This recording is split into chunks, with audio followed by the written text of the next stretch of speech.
Hi, my name is Noah Siedman, and I am here in large part thanks to my brother Benjamin, who had a rare genetic disorder called SanFillipo syndrome.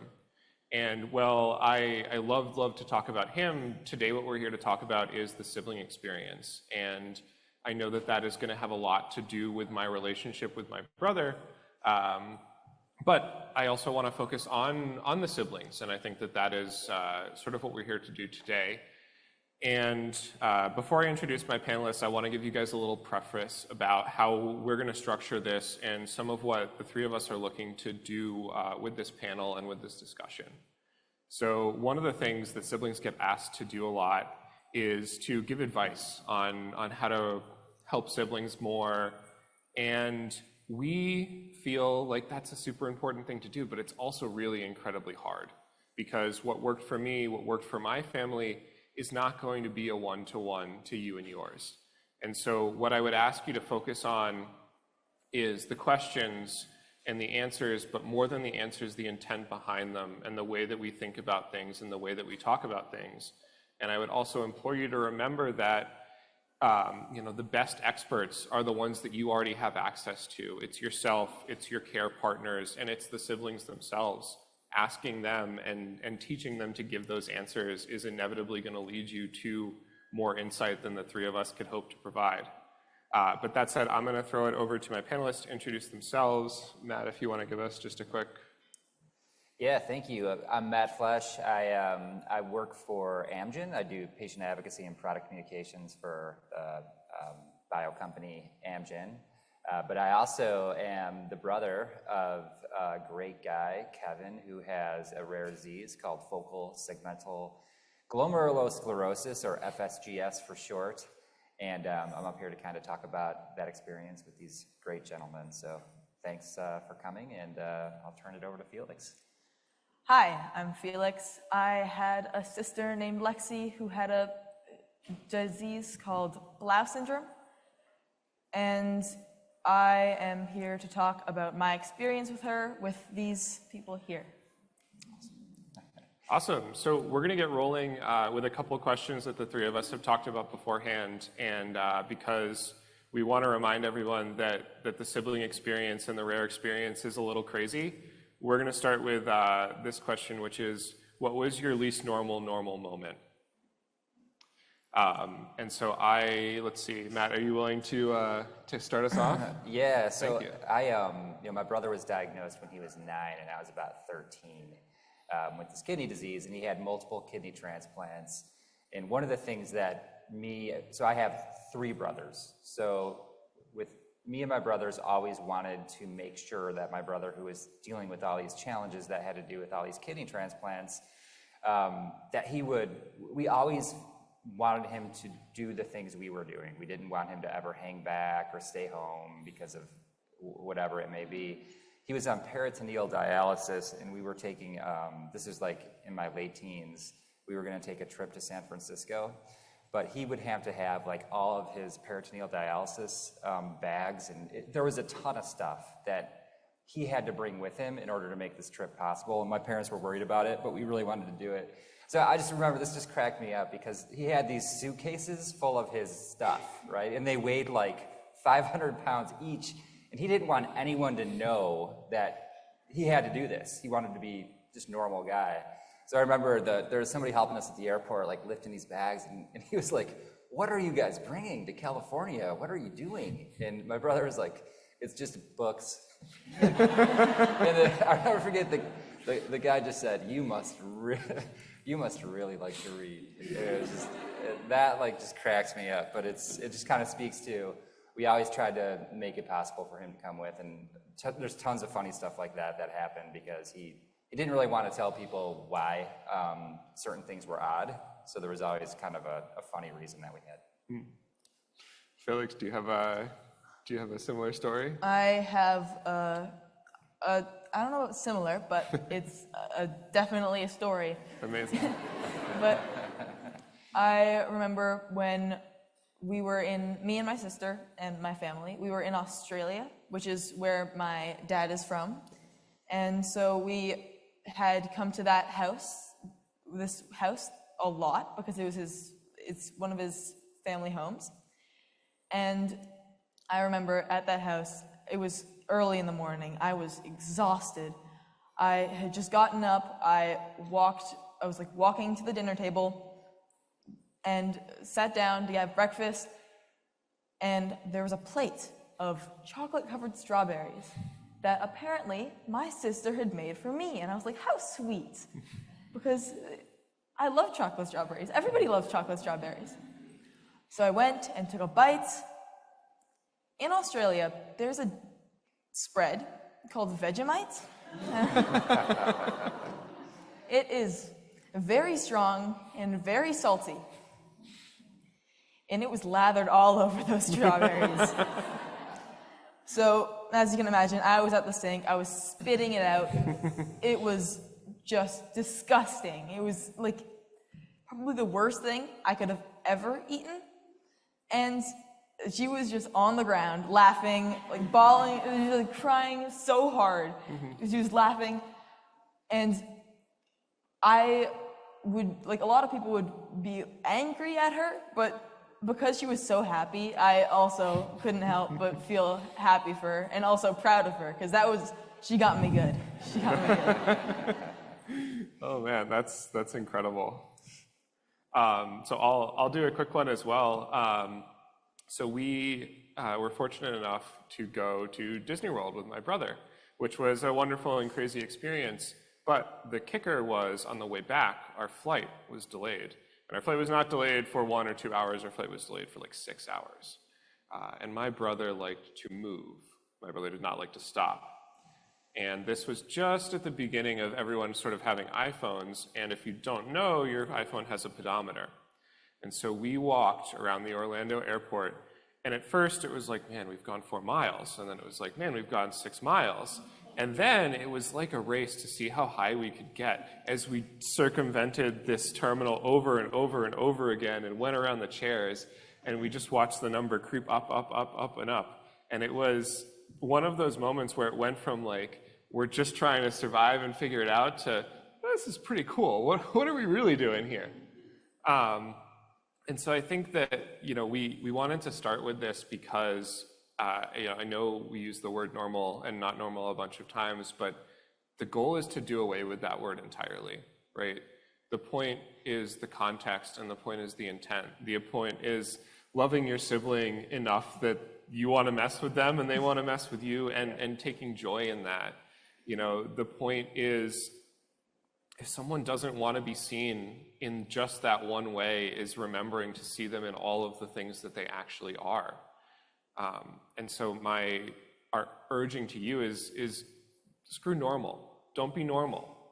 Be whatever you need to be what's going to work for you, and embrace that, and help your siblings, affected and unaffected, embrace that as well, and advocate for themselves. So the next question that we had talked about, and I hope this is one that you will take back with you, is what's something you're proud of? Felix, do you have something that you're really proud of? I do. When I was 10, it was a bit of a hard year for me, because it was like a few months after my sister had passed away. But a few years earlier, when I was 5, I had wrote a book. It's actually right here. It's called Don't Floss Your Toes, and it's full of advice from when I was 5, and it's pretty good advice. But but for this book, all of the proceeds were donated to Blau syndrome, and it's one of the main reasons why we could start the Cure for Blau Foundation. And today, the book has raised over $75,000. Wow, That's incredible. So yeah, as a 10-year-old, I was very proud of that book. What was it like writing it? Well, the making of the book consisted of me kind of like sprawled upside down on a couch, and my dad asking me questions, and me giving him my advice to him in those scenarios. So you figured more blood to your head, better ideas, and you just rolled with it? And that's how the writing of that book went. Awesome, really cool. Yeah. Thank you so much for sharing. Thank you. Yeah, Matt, do you want to take us through a proud moment? Yeah, well, I'd have to say, like, the thing I'm most proud of with my brother Kevin, with his experience, is that, you know, when he was about 15 years old, he needed to have a kidney transplant. So all my brothers and my parents, we all got tested to be, you know, kidney donors.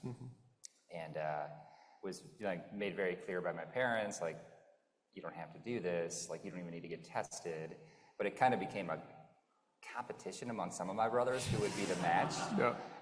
But I was deathly afraid of needles, so much so when I got like my blood drawn, I like almost passed out. And the nurse was like, I really hope you're not a match. But I was the match. I was the one. So I was able to do that and donate my kidney to my brother, Kevin. And it was kind of just not only just such an amazing thing to be able to do for him, but also you know, just overcoming all the fear I had of needles and knives and stuff like that. I actually don't think I could do it again. But when I think you only have the one to give, right? Yeah, that's right. That's right. I mean, I love him, but not that much. Right. There you go. But yeah, he had that kidney for about 5 years, and it allowed him to grow. And a lot of kids with his disease are very short, like Gary Coleman from different strokes.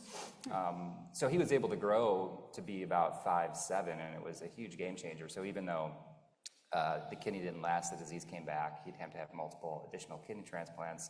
I'm super proud of that, and the bond that we developed through having that experience and just having the opportunity to do it, and my parents being like, go for it, you know, we're here to support you, and it was good.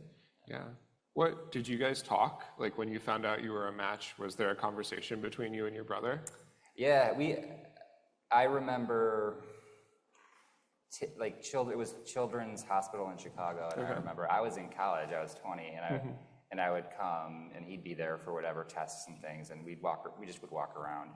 And, you know, a lot of times, we just spent a lot of time together, and we would just talk about, like, sports and baseball, and then we would talk about, like, this kidney transplant thing coming, and, you know, it wasn't sort of like a big dramatic moment. It was kind of just like, we're together in this, like, he knew I wanted to do it, you know? Yeah. So. How about those Cubs? Hey, here's a kidney. Yeah. And I milked it for everything I could at Oh, college. absolutely. You know, I was delayed on turning in papers. I got out of doing sprints and baseball practice. I used that as an excuse as long as I possibly could. So. I mean, fair. Yeah. Right? Listen, I mean, you're an author. You got to work that too. Yeah. That's a great angle. That's right. Yeah, I guess I can see, is there something that I'm particularly proud of? You know, it's always hard, I think, to pick something out, not because there are a ton of things I'm proud of, but because it's hard to separate what other people are proud of me for or think I should be proud of versus the things that I looked inside and was like, wow, I really pushed through something to get here. You know, standing up and speaking for my brother, holding his hand and taking a walk with him, those were never things that felt like I was going above and beyond. And so sometimes it's hard to point to them and say, hey, I'm really proud of this, right? I look back and I remember being really proud that I read a book that I wasn't supposed to be at the reading level to read. I remember being really proud that I made myself dinner. And so I think that in thinking about those things and remembering my experience with my brother, it is was a more full picture, perhaps, is a good way to put it. And I think that, well, all of us pivot off of the things that we did with our siblings. There is so much more to it, and there's so much more insight to be gleaned into our experience by really digging into that question and then celebrating it, right? So let's see. One of the things that I know folks are looking for is sort of those action items, right? And we're always so leery to give them out because who knows, right? Is it going to be exactly what you need? Is pan frying a Pop-Tart really the secret to getting over your grief? The answer is it's pretty good, but I don't think you should do it because you have to live with that choice for a long time. And so we are going to try. We're going to try to give you guys some really straightforward, hey, try this, do this, because it is important to use the experience that we've gleaned to support people in a way that maybe isn't as straightforward as it might seem. And so I know Felix has a really good thought on this one, and I'd love to dig into it if you don't mind going first. Yeah, I can go first. Thank you. My action item is very close to home. I think that kids are given a lot less credit than they should be. I feel like they are underestimated, and I feel that they could do a lot more if supported. So my action item is to believe in your kids and help them achieve their goals. Like, I know if my parents hadn't supported me, I would not be here today. I wouldn't have done any of the things that I have done. And I know it's changed my parents' perspective on, I know that they always thought I could do amazing things, but it's changed my perspective on what kids could do. I was amazed when I realized that I could do all of this stuff, and I think that all kids should be able to do all of this. And that's one of the main reasons why I started my campaign, 1 Million Acts of Love. It's all about small acts of kindness that can make a big difference. And I want to spread kindness around the world, because I know that even if everybody does like a small amount of kindness, it can change the world in drastic ways. And part of that 1 Million Acts of Love, we are giving out grants to kids who want to change the world, which can help them achieve what I've done in an easier way. Sorry, I just hit them. Sorry. But so if you are interested in those grants, then you can go to our website, 1millionactsoflove.com. How did it feel? Yeah. So I was wondering this, Felix, how did it feel when you were putting all this together, and how does it feel when you look back at what you've accomplished now?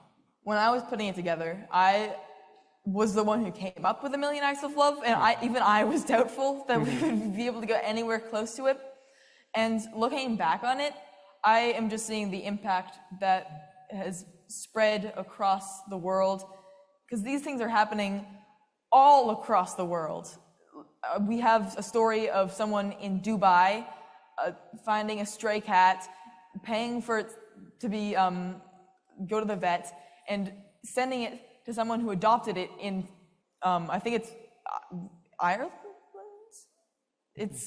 But things are happening all across the world, and it's just amazing to me how much can be done with just one small idea. Matt, do you also feel like there are those, like when you embark on something, there is that initial moment of doubt, and then you look back and you're like, of course this was going to catch like wildfire, and like look at all the good it was going to do? Well, yeah, I think what you're doing is amazing, and I think there's so much value in like small acts of kindness and love, and then like very big acts of kindness and love. And I think elevating that is so important. I think that's where the beauty in life is. And you know, I made the mistake of today, like I'm scrolling Twitter. You know, it's like the worst place for you know, because people are just so mean to each other. But like you see somebody who just says something nice, and it just changes your whole point of view. So I mean, I just commend you for what you're doing. It's awesome. Thank you. Yeah. So Noah, to your question, I think. What was it specifically again? Sorry. Is there that, like, so I feel like a lot of times we like embark on these big journeys. We're like, we're going to do this thing. And there's that so much doubt to overcome at first. And then you look back and you're like, yeah, that made sense. That was so in line with what's important to me and what I wanted to do that it was always going to be a driving force. Yeah, I think things like when you first start them out, it just seems like impossible, so daunting. I think of me and my 2 other brothers who don't have the kidney disease that my brother does. We wanted to do something, and we wanted to start like we wanted to do a walk, and we wanted to do an educational conference. This was in the 90s, before you could just Google things and find information. So we felt very in the dark. We wanted to do something to take action, but that all just seemed impossible to do all that. Yeah. But it just seemed like the more people we talked to, we started to meet people in the area who also had FSGS or were parents or siblings, and it started to take off from there, and we did some really exciting things. The funny thing about that, though, is that my brother Kevin, he was like, "What are you guys doing? Why are you doing this?" Yeah, get out of here. Because he wanted to be as normal as possible. Like, he brought the word up normal, but his goal was nobody needs to know that I'm going through this. It's an invisible disease, and we know all the challenges that he's going through. I mean, beyond just the kidney transplants, massive stomach issues and just massive amounts of pain, and just being in the ER with him late into the evening. And so we wanted to do something because we felt kind of powerless. Yeah. But his perspective was more of, let's just go to a ball game and let's forget about that. But we had to drag him along in that journey a little bit. So, yeah. Interesting. Yeah, I feel like from my own perspective, I spent so much time interpreting and speaking for my brother that the idea of speaking to your sibling is somewhat novel to me. I wonder what that conversation would have been like. Yeah. And so I think it's really cool that you got to have that and still wound up in different places. Your brother was like, "No, this isn't my journey. This isn't what I want. I'm going to do this privately." And you and your siblings had a different take on it. Felix, did you feel like you spent more time speaking for your sister or speaking to her? I feel like I spent a good balance. Okay. Because a lot of the time when she was in pain, it was hard for her to kind of tell people that she was in pain, and it came across as she was grumpy. And so a lot of the time I had to tell people she's not just being grumpy, she's in a lot of pain right now. Yeah. And so, but also a lot of the time we often did a lot of shenanigans together. We spent a lot of the time doing sneaking our iPads downstairs, hiding under the bed. And I know that a lot of the time I speak to her a lot, but I also feel even now I'm speaking for her. So I feel like I spent a good balance. Yeah. Yeah. I like the shenanigans part. Yeah, shenanigans are incredible. There's a lot of that, because my brother had a low sodium diet, and we would try to find money under the cushion and go to the local fast food place and get French fries and hot dogs and stuff, things we shouldn't have done. But some of my best memories are, helping my brother do things he wasn't supposed to be doing. Ben had two modes. If you gave him something, he was either going to hold on to it forever or he was going to launch it at top speed. And so if you were feeling somewhat mischievous, you could hand him something and hope for the second choice and just watch some priceless heirloom get chucked across the kitchen. And so the two of us definitely did a lot of that. And we did a lot of, and I know I tell this story a bunch, but it was just so much freaking fun.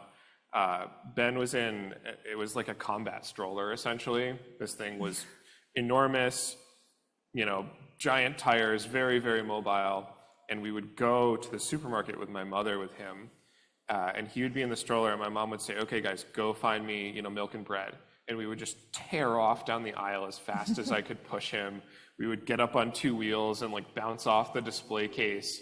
And everybody in that Star Market would look at us like, "These guys again, really?" But Ben was cackling the whole way, and we'd grab the milk and the bread, and he'd keep it, and we'd come back to my mom, and she'd be like, "Okay, now I need carrots and a can of whatever," and we would just tear off again. I mean, it sounds pretty efficient. Yeah, it was absolutely great. There's nothing better than the freedom of, I'm not going to get in trouble because I'm making my sibling laugh, and that is the key piece of this whole puzzle. But I think the thing from this piece of our chat that I want to dig into a little better is just siblings are really good observers, and maybe it's trained and maybe it's natural, but we spend a lot of time looking at our parents, looking at our siblings, and seeing those patterns and seeing that need. And we're also usually pretty good at doing the thing that is needed from that observation. And so I guess my next question to you is can you remember something that you saw in your sibling or modeled by your folks growing up that maybe they didn't think you saw, but it was something that you were like, "Oh, I get it. I'm going to incorporate this. I'm going to run with this thing"? Do you have one off the top of your head? I can think that my sister was always like the bravest person I knew, and she, I think, didn't even know it. She just thought it was normal to be that. There's that word again, normal. Yeah. But she just thought it was normal to have to do that, and I just was. She was my role model by how brave she was, and I just know that I am gonna try as hard as I can to match that and channel her bravery through me. That's awesome. Yeah. Yeah. Really, really cool. Yeah, I think, my parents tried to make things as even as they could across the four of us, because there's just four of us. And obviously, my brother, who was having all the issues, was going to have more attention. But I think what they wanted to do more than anything is to like not burden us with the stress of the unknown. Because I think when you're a kid, the worst thing is not knowing, what's going to happen, like what are the potential outcomes here. So it was more of like protecting us from that. And I think the intentions were great there, but I think for me at least, I wanted to have more of like I wanted to have more of a say at the table. Yeah. I wanted to have input. I felt like there were certain things where we could be more aggressive with the doctors in terms of, hey, we tried this, it didn't work. What are we going to do? How are we going to do it different this time? Because that clearly didn't work. Yeah. So I thought, my parents were of a generation that was a little bit more like this. The doctor is the doctor. They are the smartest person in the room. We are not going to question that. And there were some times where I just was very upset, and I wanted to have more of a voice. I was ready to do that. Yeah. So. Yeah. I feel like, does ownership sort of resonate a little bit with that for you? Like, I think that when I look back on my experience, I was always looking for a way to have more ownership of my experience and my brother's experience, sorry. And I don't know that it always came out productively, but the goal was always to like do more, have a little bit more of a stake in that. And it, even when it felt like the floor had dropped out from under you and you really weren't in control, just being at the table, I think helped me a lot. Yep. Yeah, totally agree. Like having some control, being part of the decision-making process. And I think like it's a certain age you need to be at. Like obviously if you're like 6 or 7, you're probably not going to be able to do that. But as you start to get older, even like in junior high, I think it just depends on the kid. But I think if you start to see that, withholding information doesn't make things better, right? Yeah. Like it's better just to put it all out there and kind of trust that your child already sees the worry. Yeah. And the worry and the unknown was always worse to me than just like knowing what the possibilities might be. So, Yeah, and I know that my parents were very open about what they would share with me, but they also knew like the balance. They knew me well enough that they wouldn't share like their own personal worries because they didn't want to burden me with what they felt. Right. But they would share like all of the information that they thought I deserved to know. That's great. And they didn't just share it. They also like supported me and talked me through all of the like possibilities. They wouldn't just leave it there and just let me sit with it. Right. Yeah. And I feel like it's one of those, and we hear this a lot, especially at a place like Global Genes, time is such a gift. And so even if you get something that is overwhelming, and it's overwhelming for the parents, it's overwhelming for the doctors, it's overwhelming for all of us, but every day that we get to work with it, to ask more questions and to get that support, I feel like it just gets a little bit easier and a little bit better. And I really liked what Felix said is like, it wasn't so much a here you have to have this, it was an offer, right? We want to be sort of offered a hand or offered an insight into this and not necessarily told we can't know. Just say, hey, ask your questions, we'll give you what answers we have, and we'll figure it out.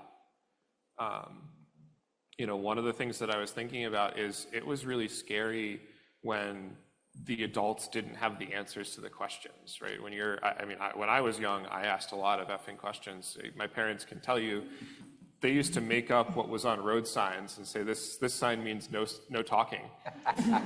And so we would drive by and my mom would point out and she goes, oh, that's the no talking sign. The police will pull you over if you start talking. Okay, gotta shut up. So yeah, do you guys have any memories of like when you were asking questions of your parents, of the adults in the room, and they said, they had to say, I don't know, I've gotten to the end of my understanding? It's hard. I didn't ask as many questions as I kind of just let my parents tell me what they, Yeah. I was a pretty, like, I kind of just did my own thing. A lot of the time, well, it wasn't my own thing, it was me and my sister's thing. I mean, we just kind of went off and did what we did and let the parents worry about what they wanted to worry about. Nice, yeah. But I do remember that it was really scary when they didn't know the answer. Yeah, yeah. And I just know, like, kids are always in that little nasally toddler voice, why? But why? And I'm sure that we got in that loop a million times over. I was interested to see if you guys had a memory of that sort of like why moment, and then being like, we don't know why, we don't know what. I remember like totally vividly driving with my dad and asking him a bunch of questions, and then, asking him like if the worst could happen, and him just saying like he didn't know, and that really freaked me out. Yeah. But he was being honest. Yeah. So I kind of appreciated the honesty there. But I also was, you want your parents to tell you everything's going to be okay. Right. And sometimes they have the choice, and I'm a parent now. You have the choice of saying everything's going to be okay or being honest. Yeah. Right. And that's one of the hardest things as a parent, and I think it's even more difficult as a parent of a kid with a rare disease. Yeah. Because that's just a struggle. Right. I don't have the right answer for it. It's just really hard. And it's such a scary investment to make too, right? Like that honesty, you have to pay so much up front to make that work. And then maybe you get the dividends because there's never that, okay, we have to go back and tell you something new now. But yeah, really hard, I would imagine. So let me see, we had a couple of other things that we were going to chat about. I think that another piece of the sibling experience that is nice to highlight, or maybe that I would love to hear your guys' take on, is what was a moment where you felt like you were sort of like delivering on the solution. You were like, I got it. I know how to do this. I mean, Matt, maybe yours is easy or maybe it's not. Like you literally gave your brother an organ. Yeah. But was there another moment where you're like, I know he's angry and all he needs is a bag of French fries to get out of the funk? Like, yeah. I mean, there's a lot of little things like that. Yeah. Where I could see that, like, my parents would just push his buttons, and they were trying to help, but they were just like, it just wasn't going to work. Right. Reminding him to take his pills, and and he needed to be reminded. There's no doubt about it, but he did not want to be reminded by my parents. And so it was just this like, take your pills. I know, and then it could get pretty heated. Like, just the frustration on both ends after many years of dealing with this. So for me, it was like, I could do it. Yeah. I could do it. I could say, hey, I'm gonna remind him today, so you don't have to do it. Yeah. And I can do it in such a way where he won't, have this visceral reaction to his parents once again telling him what he needs to do. Which again, it's just like, both people have the right intentions, but the family dynamic there, when you're constantly reminding your kid to take medicine or do things that they wish they didn't have to do, even though it's for their best health, like that was the source of a lot of like untenable situations. So there was times where I felt like I could have an impact on just kind of like making sure he got his pills and then telling my parents to just stop. Yeah, but that's so cool that you observed it, you like knew the solution, and it wasn't like this giant grand gesture. It was just hey, this is our lives and this is my piece in it. Yeah. I also can remember a lot of the time, it kind of goes with when I was saying about her being in pain a lot and coming across as grumpy. I remember one time we were on a walk and she was crying, and she was asking my parents to pick her up, and they just thought she was in a bad mood. But I could like almost feel her pain. So I ended up having to be the one that picked her up, and she definitely, she thanked me a lot for that. And because the sibling connection is just like, probably the deepest connection you can have. Right. You know your siblings so well, better than anybody else. So True. Yeah. you can like have a pretty accurate knowledge of what they feel. Yeah. You can relate to them a lot. Yeah, you can, and like sometimes you can't even articulate it, but you know. Right. Yeah. You know? And it's hard to explain to other people, but like you can, with siblings, you can just, You just know. it's sometimes it's just hard to even describe, but that's really interesting. So another thing that I was interested to get your guys' take on is something that used to frustrate me a lot when I was younger is I would do something for my brother and someone would come up to me and say, oh, that was so amazing. And I would just be like, not really. It was just Wednesday. It's fine. What do you guys have a response for when someone is like, wow, it's so incredible that you did this, and you're thinking to yourself, not so much. Because I never know how to respond. I want to be like, no, that's not the important thing. The important thing is that I love my brother, but I also don't want to be a jerk. I don't know, like we're different in that way because like I love it when people tell me I did it. I'm like, bring it. Yeah. I'm awesome. Thank you. Thank you. Yep. But he is the opposite. Okay. Because when people will say to him like, wow, you know, you've gone through all of this and you're doing X, Y, and Z, and he's just like, I don't want to be known for that. Right. Like, that's, you know, I was in a hospital. Like, why is that something to be celebrated? And I've had, you know, arguments with him about it. I'm like, yeah, you went through all this stuff, but yet you still kept your job. Like you moved out of our parents' house. Like, that's pretty remarkable, you know? And he's just like, I have a job and I moved out of my parents' house. That's not remarkable. Yeah. You know?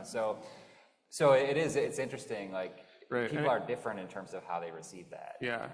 And it might circle back to what you're proud of, right? Yeah. Like if that is really the core of what makes you feel good about you, then it's awesome to hear it. And if it's not always that central thing, then sometimes you need to hear something else, and figuring it out what that is I think a really pivotal part of the dynamic.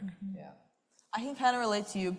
Usually, I'm kind of a mix of you both. When I do something big, Right. actually, it's weird. When I do something really big, then I kind of, I'm with Noah. I just don't really, I just kind of like, well, I mean, it doesn't feel, yeah. When I do something like in the middle, then I kind of, I like that. And then when I do something small, I don't really, I'm just like, well, that's just like a normal thing to do. I don't see why it's so special.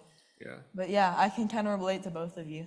Because it's so like when you're really just a brother, you're not outside of your fishbowl looking in and being like, oh wow, this was a big thing that just happened. You're just living your life. Yeah. It's true. And it's only, I think, when we interface with other people observing that we have to come to terms with, was this different or special or weird or important? And sometimes because you've never had that thought, you've never had to articulate it or grapple with it yourself, the reaction to it is maybe not what other people would expect. So I don't know, we've got a little bit of time left. Are there other things that you guys want to chat about? Do you guys want to take some questions from the audience? I always find it interesting because the natural reaction, like, so at Amgen, we'll bring in people living with a rare disease, let's say, and their families and things like that. And like the natural inclination is always tell their story, like everybody gives a standing ovation, right? And sometimes that's like, okay, but a lot of times it's to your point, it's just like too much, or it's just, so I think it's worth expounding a little bit on like what you were saying about, you know, some of these things that are glorified, right? That like, it's not really what you want to hear, right? Like what would you rather have people, you know, come to you with? Kind of like the companion question to what you're proud of is what's hard for you. Yeah. Right? Like I sort of say somewhat in passing that I'm usually more emotionally vulnerable grocery shopping than I am standing on a stage and talking about my brother and my experience. And that's such a ridiculous thing to say, and it feels like almost an inversion, but I don't know. I really don't know what I want to hear, right? I want someone to be like, man, that was a great meal you cooked. Thank you for sharing it with me. Yeah. And I also want someone to be like, yeah, I'm so glad at the way that you help us remember your brother. And I don't know that I could tell you which one I want when, and I apologize to my parents and all parents for that, but it might just be the reality. Yeah. That's interesting. I think it just really underscores that everybody's, and I think that we talked a lot about this in the prep for this panel. It's like there's not like, you know, we could sit up here and all give advice from our perspective, but it's just not a one size fits all. It's just very much like trying to understand the person and their experience and what they're trying to accomplish. So. And maybe the other thing to say before we throw it to the audience is we're loud, right? The three of us are the loud advocates. We're at the head, we're screaming and yelling and saying, do this, do that. And we're not the only kind. We're just the kind that winds up on stage. You know, we have quiet and caring people who are way more emotionally intelligent than I am, certainly. I can't speak for these guys. They seem like they've got it together. I don't know. But there is a moment to celebrate those siblings too. And I worry that because of the kind of people that end up in these panels, we don't get to see enough of them. So maybe I'll just take a moment to say, hey, if you've got the other flavor, celebrate them too, and maybe don't handle them the same way you would handle me. Yeah. We'll do questions if we're ready. Yeah, we're ready. So we have a question online. We'll start with that. Was there a time that you felt embarrassed or burdened by your sibling? How did your parents support you through it? Ooh, that's a tricky one. Yeah. Okay, so I'll go. Restaurants were not easy for us for a lot of Ben's life. And he wasn't great at sitting still. He wasn't necessarily great at being quiet or eating with anything less than like incredible gusto. And so there were some stares occasionally. And I think that what I saw my parents doing, and I don't know that they ever told me that they were doing this, is they made eye contact with whoever was staring, and then they went up and offered to tell them about my brother. It wasn't like dismissal of this person, like how could you be so rude or how could you not understand? It was, if you want to be rude, I'm going to meet it with kindness, and if you can't handle that, I get to walk away feeling like I am the best person ever, right? I saw you doing something, being a jerk, and I said, hey, let me bring you in. I thought that was really good, and I try to do that. When I have the energy, sometimes I'm just like, oh, buzz off, you jerk. That's awesome. Though. Yeah, I feel like at restaurants, I'm the one that was doing that, and she was the one that was embarrassed of me. Oh, Yeah. I mean, I would spill my water all the time. I'd yeah. drop my cutlery on the floor. I was a mess. And she was just like, oh, Felix. this guy again. Amazing.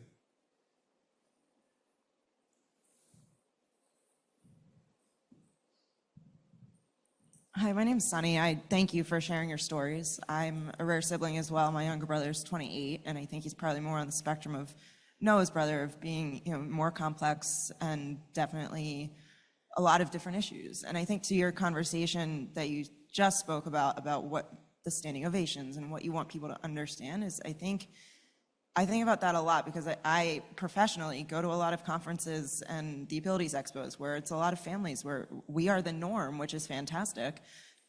But if people don't understand that norm, they're seeing a lot of complex kids and are feeling a lot of different ways. And I think it's, for me, I would rather them understand that that's my parents are in their early 70s taking care of him, and I'd like them to understand that this is their everyday normal. And it's not super special all the time. That's just their everyday. And that is, I think, the most important thing is that understanding, because a lot of our families don't get outside of the house very often. So people don't understand what the everyday looks like.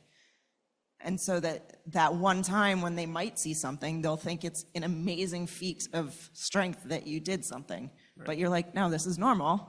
Just try to understand that this is normal. And I think that's, for me, something I always look at because, when I see all of these incredibly complex kids at the Abilities Expos, I don't see anything else. I see they're normal. Their families took them out for the day.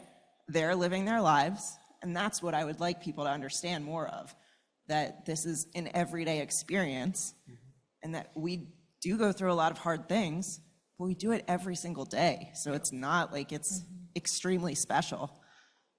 Be special that maybe they even got out for the day, and that's the hard part. outside of that. So I think it's more understanding. Yeah. You know, we don't always need a standing ovation of how amazing our story is. Our story is not always amazing. Everyone has their own struggles. I think of it sometimes like among the challenges of RARE, one of the gifts that it gives you is this license to not have to compare ever. You can say, you know, my experience is mine. I don't need to look at yours and say this was harder, this was easier, this was whatever. You're holding the trump card already. You already know what was important to you and what was meaningful. And so it gives you a lot of bandwidth to just not be so stressed about it sometimes. And I think that it's a good thing to put into words for people, because it took me a long time to find out that that was why I could walk into a place and not be so worried about what other people were doing, because I had spent so much time adjusting to my own changing context and saying, hey, why am I comparing this? It's only making me less happy or less confident or something that I didn't want, so I'm just going to stop doing it. And so, yeah, tell people that early. Help give them those words, because I think it really does a nice way of reframing things. Hey guys, love this conversation so much. I think as a RARE parent, we're always like, how do we not screw our other kids up, our siblings up? And I realized last year that my 4-year-old at least 20 times a day was like, Mom, Mom, Mom, trying to get my attention, whether it was to color or whatever. And I realized one day that every single time I said, hang on, I'm helping Ford. And then one day I was like, oh my God, is she just gonna remember that every time she wanted to do something with me that I had to take care of Ford first? And so I started saying, I'll be right with you, Ozzy. But I wonder, like, do you have those memories, and do you feel like it really hurt or damaged you in any way? Or do you think parents just need to like simmer down and like not worry so much about moments like that? I think, you know, one of the things you said is you're afraid that your kid's gonna be screwed up, and like, we all are screwed up. Like, Yeah. there's like no way you're gonna get around that, and that's okay. And I think the most important thing is that they just know that you love them, and they know like you were saying, kids are really perceptive. Like I was very aware that my parents were highly stressed out, and I wish there was a way that I could help them. And you know, I think my brother Kevin, he has a twin, and I think he was maybe more than anybody kind of got a little less attention, but it really became part of our identity, you know, that not our whole identity, but it definitely brought us all closer together as a family, you know. And we are different. Like we are like, there were some moments like in our house that were pretty crazy, you know, just in terms of like frustration and just swearing at each other, you know, saying things that you probably shouldn't say to your parents, but we got through it, you know, and we all love each other. So I think that's one of the pieces, is just like, I mean, everybody's gonna have like trauma and things when you're a kid. I think you do your best as a parent, and your kids can you know, they can see that you're really trying, and not to be too hard on yourself. That would be my thought from my experience. What do you guys think? I mean, I think the other thing I would say is know that your daughter sees how constrained your time is. And so maybe you had to say no 22 times, but the 23rd time when you said yes and focused just on her, like the wealth of attention from that moment made up for all of it, because you knew that that was the time that you could give her, and you were choosing to do it, right? When you have less choice, each choice you make matters so much more. Yeah, I think it's just the most important thing is that she knows that you love her. And I know as a sibling that I also didn't get like the most attention, but I knew my parents loved me, and I knew that no matter like, even if they weren't paying attention, I knew there was a good reason, and I was fine because of that. Yeah.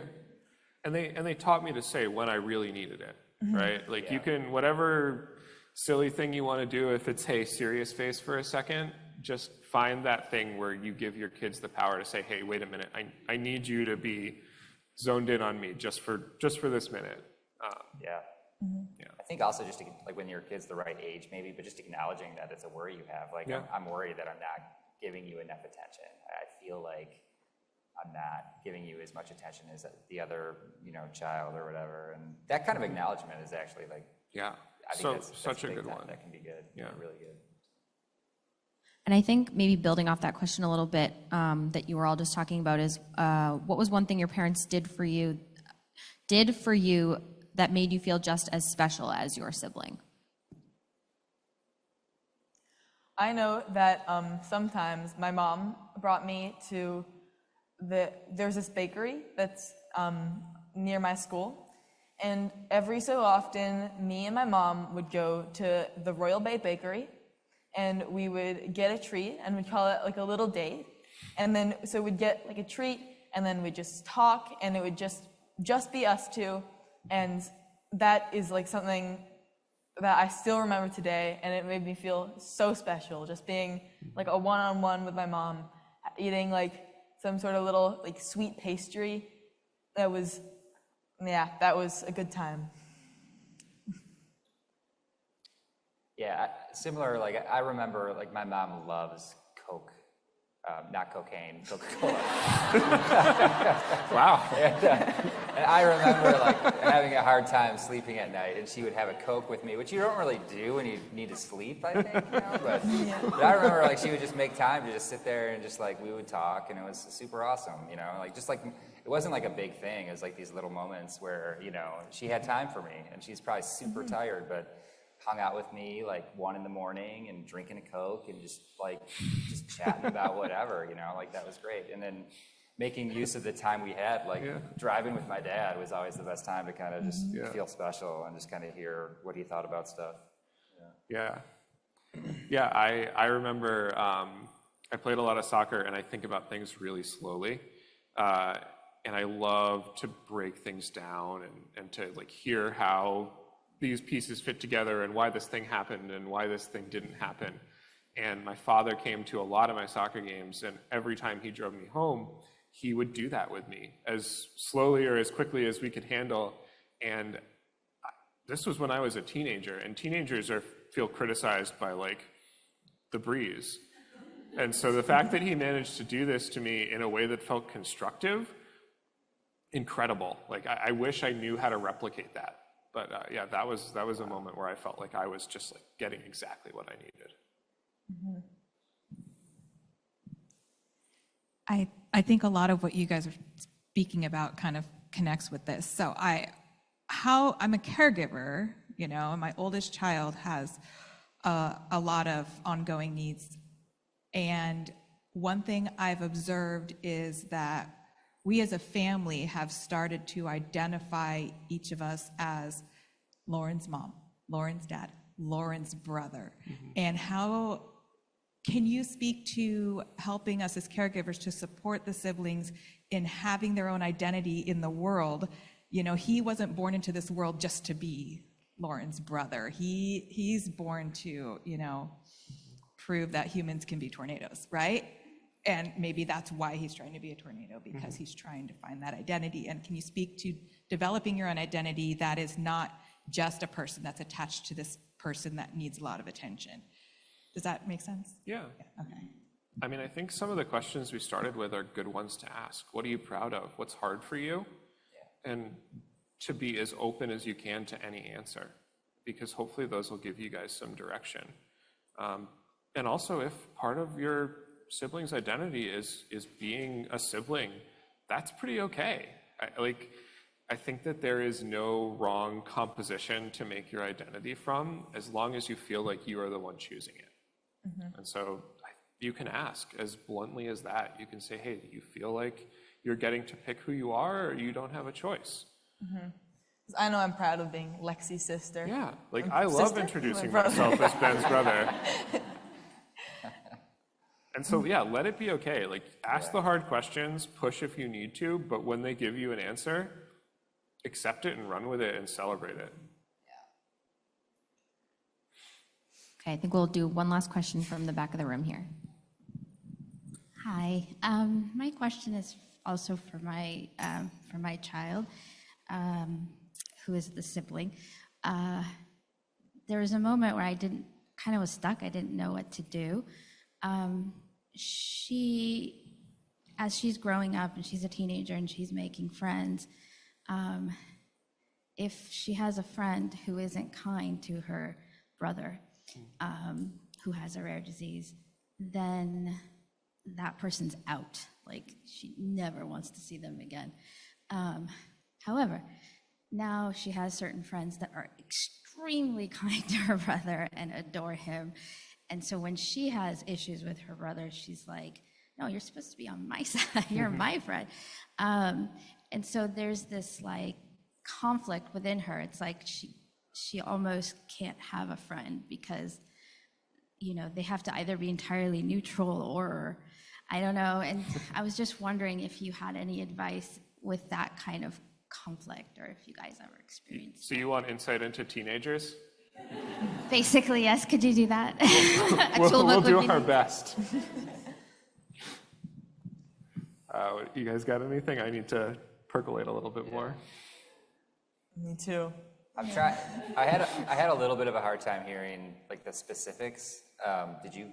So I think, and you can correct me if I'm wrong, your daughter's friends are incredibly supportive of her affected brother, and sometimes she gets frustrated with her brother and she wants her friends to take her side.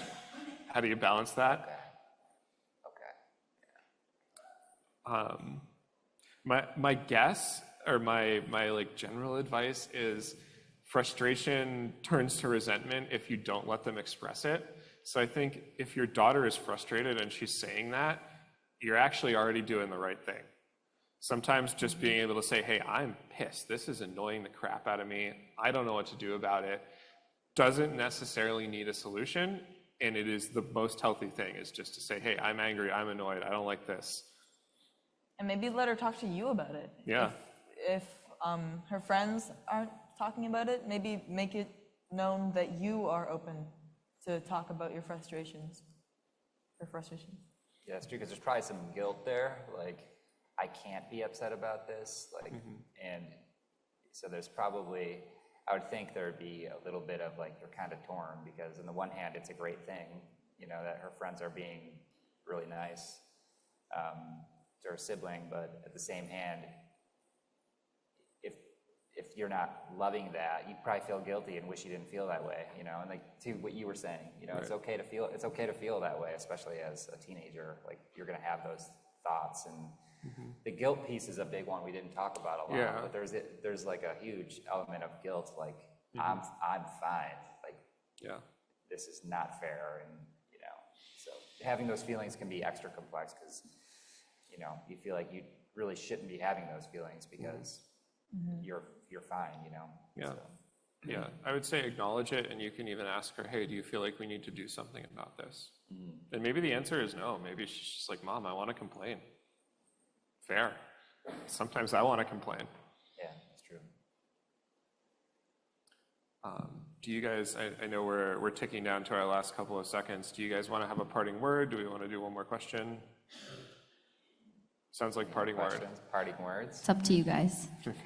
Okay. My parting word would just be, I think like the theme of the day is like every situation is different. I think the theme of the day is that, well, I would say like the thing that I would say taking away from my whole experience with my brother and everything is it really did make us all better people.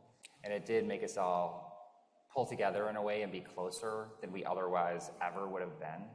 So you hate to say that there's a good reason for things that are really terrible, like having a rare disease, but I do think you should celebrate the fact that, you know, when you go through the trenches with family, you form great bonds, and then like the stuff that you're doing, Felix, like, I mean, It's incredible. It's unbelievable what's come of this. You know, you've made absolute beauty out of something Right. that was really, really very horribly difficult, you know, so I think that that's remarkable and should be celebrated more. Yeah. Thank you. Yeah. You got something, or you want me to? I resonate with what you're saying. I definitely think that going through like tough times with family definitely strengthens your bond. So I think you should like celebrate that what you're doing is difficult, and you are an amazing person, even to just get up every day Yeah. and like not just give up and sleep all day. And it's so hard to have something like this happen, but getting up every day and just handling it is just probably the strongest thing you can do. Yeah. And voice crack. You will become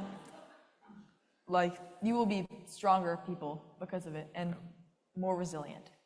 And getting up and not handling it is okay too. Yeah. Even if you just break down. Yeah. That's fine. You have a right to break down. Yeah. Yep. Okay. Great. Are you guys good? Yeah. Do I have a parting? Yeah, you can share. My all parting that. shot is ignore advice.